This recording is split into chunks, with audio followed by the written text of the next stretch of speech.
I have reviewed many LG OLED TVs over the years, and one area where LG OLEDs slightly lag behind other brands is in terms of native 10-bit gradation. Occasionally, you would see posterization or color striping, especially near black. Well, I'm very happy to announce that with this new LG G6 beside me, the company appears to have solved the problem, and it all falls upon the Alpha 11 AI processor Gen 3, which is a brand new SoC that is being done using a 6 nanometer manufacturing process.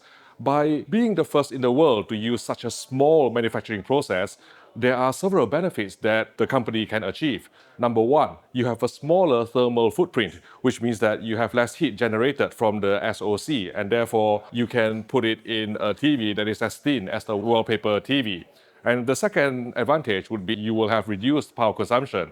And it also allows for an ultra-thin design, and more transistors can be packed into a smaller chipset, and therefore it allows for higher NPU power, 70% more powerful GPU processing, and this is part of the reason why the company has managed to implement a 12-bit color processing pipeline from the input to the output.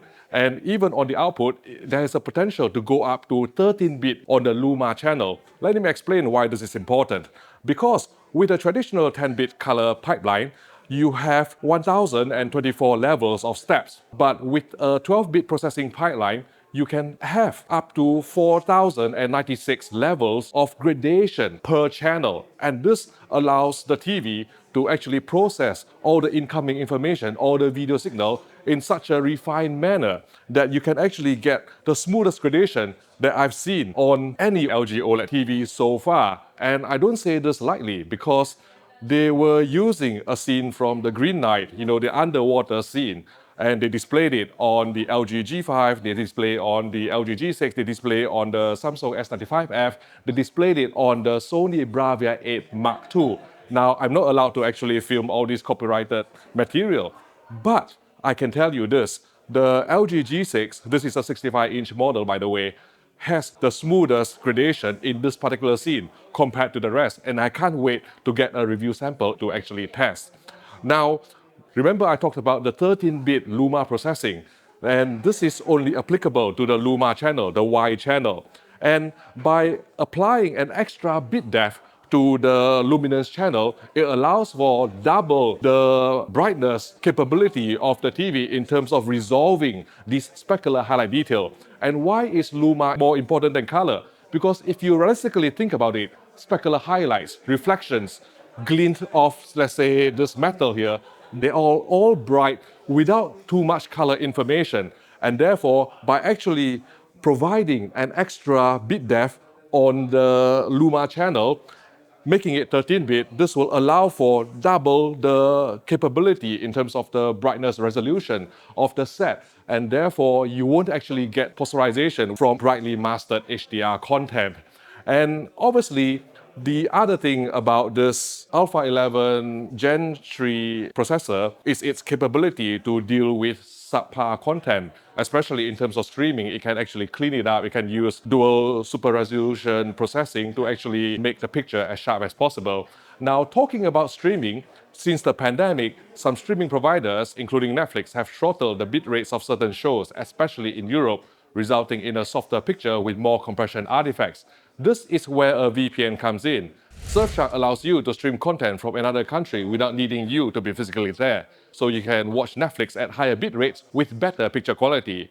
You can also watch titles that are not available in your region. For example, from the USA, which has a bigger library, there's 24/7 customer support, a 30-day money-back guarantee, and if you go to surfshark.com/HDTV test, you will also be able to enjoy 4 extra months free. So sign up today and give Surfshark a try. I'll put a link in the YouTube description below. Thanks again for your support. Okay, back to the LG G6. What I'm going to do now is to go through the user menu very quickly and show you some new elements on the LG G6 and also on the step-down C6. When I pull up the user menu, you can maybe see that the interface here, the background is slightly darker than the one on the G5 and previous LG OLEDs. This is an intentional decision by LG engineers to reduce the APL demands on the screen, but it's just slightly darker, just like when I spent a week in Tenerife. And after that, we will go into the advanced settings. This is in SDR, by the way. And one change that the company has introduced would be its 24-point white balance control. So if you go into the white balance submenu, you can see there's 2 points here. And then if we go here, the company has added 2 extra point of controls near black. And if I go to the 24-point white balance control, the signal level can go all the way down to 1, 2, and 3 before going up to 5. Whereas on previous LG OLEDs, the lowest that they can come down would be down to 5 and then 2.5, making it a 22-point white balance control. And another new feature on LG's 2026 OLED TVs, including this LG G6 and likely the C6, would be its HDR remastering function using AI. So if you turn this on, it will automatically try and convert SDR content and present them as HDR, taking advantage of the brighter HDR capabilities of these 2026 LG OLEDs. But you can probably tell that it hasn't actually got that bright because it is still operating on BT8086 gamma, which is in the SDR domain.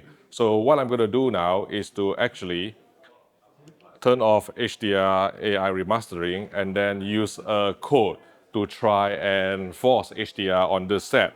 And if I actually hover around the picture mode and then press 11131111, then I can actually change the EOTF to ST2084, making it in HDR, even though the source content is SDR. And the reason I want to do this is because there are certain new functions in HDR that I want to actually tell you. But before that, I think the camera will look very blown out now, so I need to step back because I don't have a camera person helping me. So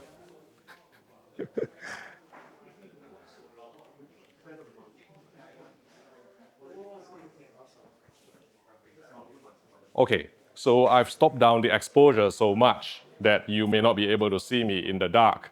But another new improvement that LG has implemented on its 2026 OLED TVs in terms of the user menu would be in HDR terms. So if we go into brightness and if we go into dynamic tone mapping, remember last year the company allowed people and users to customize the tone curve for different type of HDR content for 1000 nit mastered content, 4000 nit mastered content, and also 10,000 nit mastered content.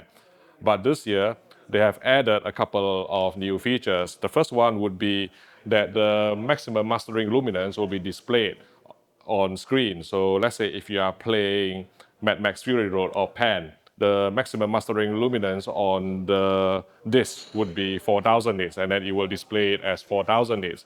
And you can also shift the tone curve either upwards or downwards to either brighten the picture or darken the picture. So if I actually press downwards to reduce the tone mapping gain, hopefully you can see from the camera that the picture has grown slightly darker.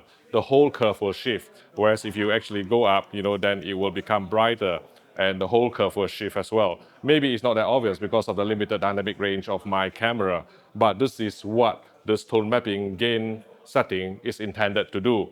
And last but not least, when I used the professional tone mapping customization function, sometimes I kind of forget what level I set it at the beginning. So I want to actually just go to the original value, but you may forget what the original value are because you didn't actually take care to actually jot them down. So LG has added a reset function that will actually just allow you to reset everything for 1000 nit, 4000 nit, and also 10,000 nit content. And hopefully in the very near future, you can watch my full review video by clicking here.